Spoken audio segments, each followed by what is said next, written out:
Next, let's turn to maps.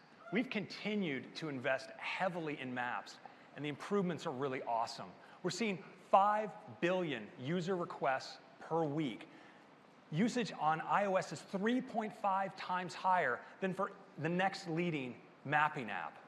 Now, maps, of course, historically have been focused on drivers. They emphasize things like freeways and roads. But we know for a lot of our iOS users, they're mostly focused on public transit. And so now we've created a great map just for them. Yes, it's transit.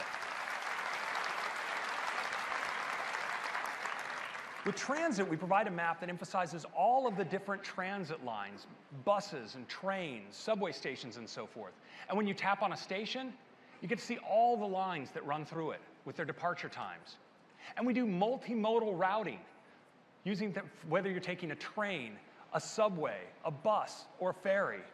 And we provide step-by-step directions, including time for walking directions.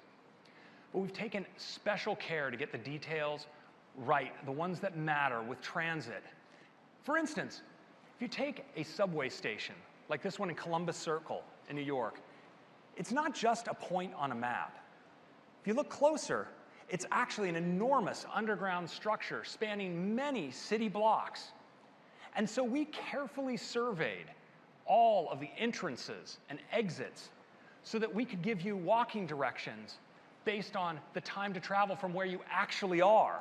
Now, this not only saves you a ton of walking, but it also probably is the difference between catching your train on time and being stuck. It's really great.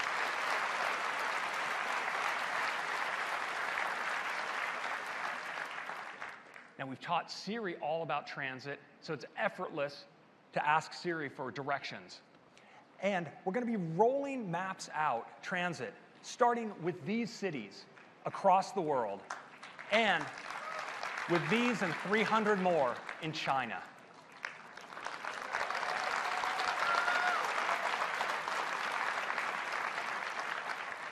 Now, when it comes to searching in maps, we're now letting you find locations by type nearby with just a tap.